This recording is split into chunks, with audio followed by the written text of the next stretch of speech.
Assalamualaikum warahmatullahi wabarakatuh.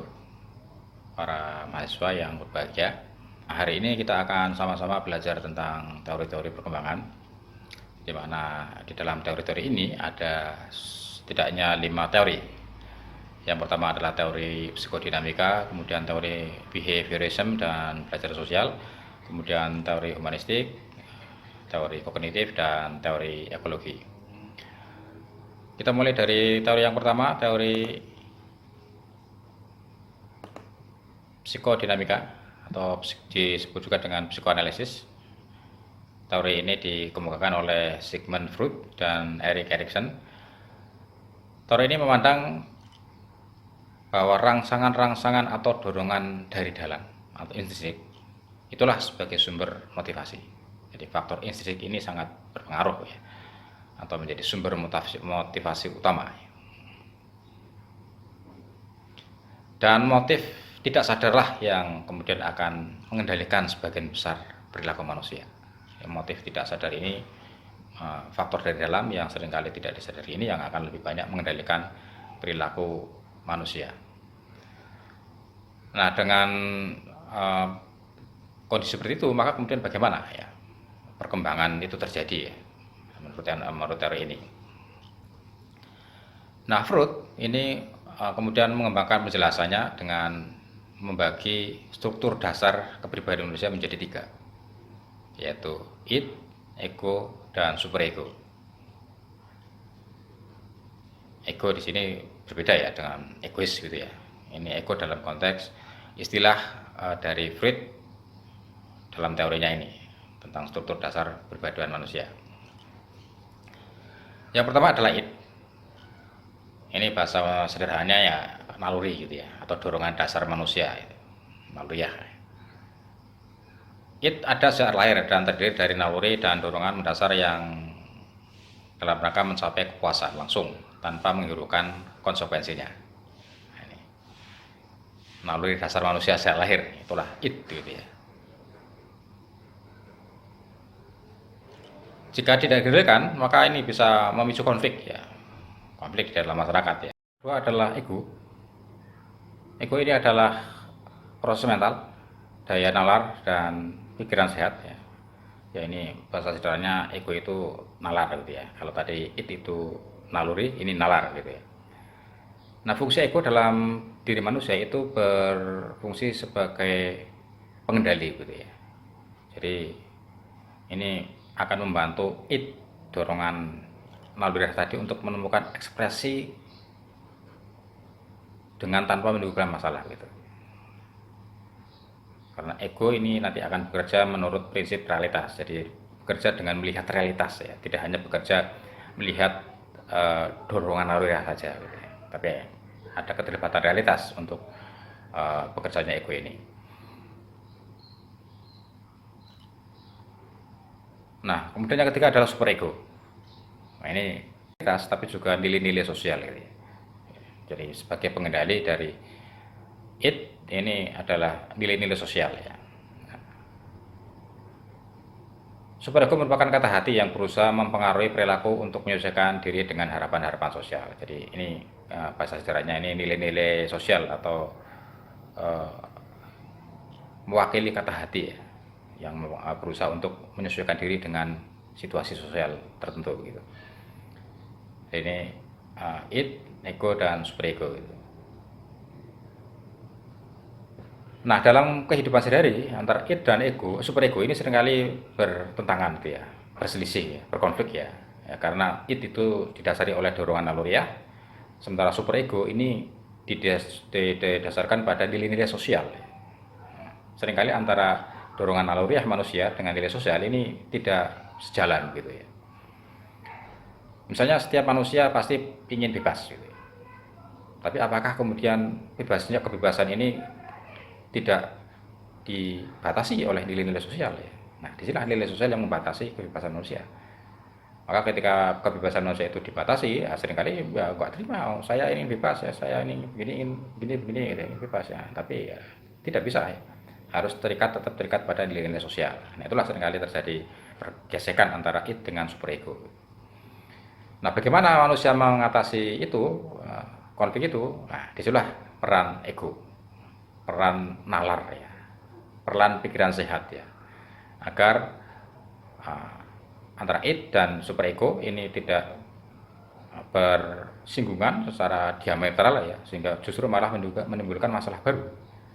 Nah, ego ini akan memperkecil konflik ya, dan akan menjaga keseimbangan antara dorongan naluriah dengan nilai-nilai sosial ya, yang terjadi di masyarakat, yang ada di masyarakat gitu.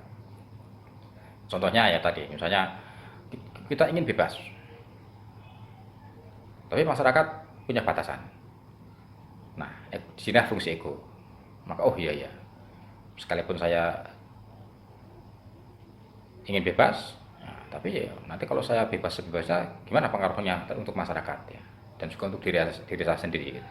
Nah, disitulah fungsi atau ya, peran dari ego ya untuk mengendalikan dorongan naluriah dengan larangan-larangan atau nilai-nilai sosial yang berlaku di masyarakat itu. Nah, menurut Freud, salah satu cara orang mengurangi atau menghilangkan kegelisahan dan konflik itu adalah dengan menggunakan mekanisme pertahanan diri atau defense mechanism, mekanisme pertahanan diri.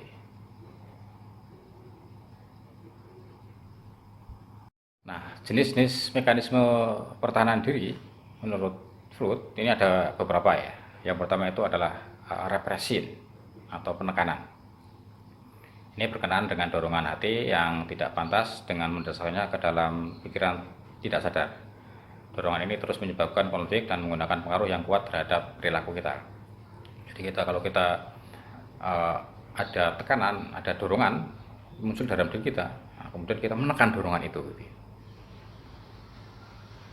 Sehingga ya ini bisa menimbulkan apa ya istilah sehari-hari, mungkin bisa menimbulkan tekanan batin ya, karena kita sebenarnya kita ingin dorongan naluri, kita ingin sesuatu gitu ya, tapi kita menekannya sedemikian rupa sehingga agar dorongan itu tidak muncul, sehingga bisa menimbulkan ya konflik batin ya, atau tekanan batin ini. Yang kedua adalah regression atau kemunduran ya, kembali ke bentuk-bentuk awal atau kembali pada kemampuan tahap perkembangan sebelumnya, yaitu kekanak-kanakan dari perilaku ketika menghadapi kegelisahan. Jadi ketika kita dihadapkan pada tekanan tertentu, kita mengatasinya dengan cara bertingkah laku seperti anak-anak, biar dianggap biar aman lah kita gitu ya. Nah, misalnya ketika ada seorang anak SD, dia menghadapi suatu masalah dengan siapa itu, dengan orang tuanya atau dengan apa ya, wah dia kemudian berperilaku seperti ya anak TK gitu ya, dengan menghisap ibu jari atau dengan ya ngompol misalnya gitu. Itu adalah dalam rangka untuk ya anak SD biasanya kan gitu ya, ketika merasa bersalah biar tidak dimarahi oleh orang tuanya ya, kemudian dia menunjukkan perilaku yang aneh kadang-kadang ya, dengan cara ya, tiba-tiba menunjukkan perilaku ya yang tidak biasanya seperti anak layaknya anak SD ya, malah gigi jari, malah apa gitu ya misalnya itu ya. Ini namanya regression. Yang ketiga adalah sublimation. Ini menggantikan perilaku yang tidak disukai atau yang tidak layak dengan perilaku yang diterima secara sosial. Contohnya adalah remaja yang merasa marah, ingin sekali mukul temannya, nah, kemudian itu dilampiaskan ya, digantikan dengan kegiatan yang sifatnya misalnya olahraga ya, atau kegiatan sosial, kegiatan yang lain gitu ya. Jadi menggantikan suatu tekanan yang dihadapi ya, dengan suatu kegiatan lain ya. Ini kalau gantinya adalah kegiatan yang baik, ini tentu positif ya. Tapi kalau gantinya adalah kegiatan yang tidak baik, wah ini yang berbahaya ya. Ada masalah di keluarganya dengan mungkin orang tua atau dengan siapa ya, kemudian sampai ke sekolah, terus disublimasikan dengan cara-cara yang ya tidak semestinya ya, dengan memarahi temannya atau ya, bertindak tidak baik terhadap temannya ya, itu ya, sublimasi yang tidak baik ya. Tapi kalau diarahkan, diganti dengan kegiatan yang positif ya, itu yang menjadi baik ya gitu. Kemudian yang ketiga adalah displacement. Ini mengubah emosi yang kuat dari sumber frustasi dan melepaskannya kepada objek atau orang lain. Jadi ini objeknya yang diganti gitu ya, mengganti objek. Misalnya ada seorang anak yang marah pada temannya, kemudian dilampiaskan kepada hewan peliharanya, ini kan ganti objeknya saja ya. Tapi ya jangan nanti ya kasihan hewan peliharanya ya, marah sama temannya, pulang sekolah, terus kemudian di rumah terus mukuli kucingnya misalnya. Ini kan ya kasihan kucingnya ya. Ya ini tidak baik tentu ya. Nah, dari berbagai mekanisme pertahanan diri ini ya, nanti yang terakhir ini ada reaction formation atau pembentukan reaksi, bertindak yang sepenuhnya berlawanan dengan perasaannya untuk menyembunyikan perasaan-perasaan atau kecenderungan yang tidak diterima. Contohnya adalah seorang yang menyukai orang lain, tapi justru kemudian dia memperlihatkan perilaku yang seolah membenci orang yang disukai itu. Nah, ini jadi menyembunyikan perasaan, mau mengungkapkan tidak berani. Nah, akhirnya justru malah memperlihatkan perilaku-perilaku yang sebaliknya, yang seolah-olah tidak menyukai atau malah membencinya. Nah, ini ya tidak baik juga ya. Nah, justru malah mungkin akan semakin menimbulkan masalah baru ya bagi dirinya ya. Nah, di antara kelima mekanisme itu, menurut Freud, itu yang paling kuat dan paling meresap itu adalah mekanisme represi. Jadi mekanisme menekan dorongan atau naluri ya yang tidak pantas ya, dengan mendasarnya ke dalam pikiran yang tidak sadar. Jadi menekan.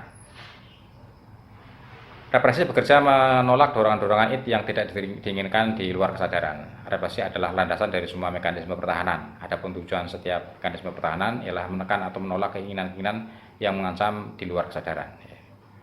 Jadi dengan cara menekan naluri, menekan dorongan dasar dalam diri kita ya, sehingga kemudian tidak menimbulkan masalah-masalah baru ya di luar diri kita ataupun dalam diri kita sendiri gitu ya, sehingga ditekan sedemikian rupa gitu ya. Ya, dalam bahasa lainnya ya dikendalikan lah gitu ya. Itu dikendalikan, dorongan-dorongan naluri kita dikendalikan sehingga tidak menimbulkan masalah-masalah baru bagi diri kita dan juga bagi sekitar kita gitu kira-kira. Demikian materi tentang teori psikoanalisis atau psikodinamika dari Freud ya, dan akan kita lanjutkan di materi yang berikutnya di lain kesempatan. Terima kasih. Assalamualaikum warahmatullahi wabarakatuh.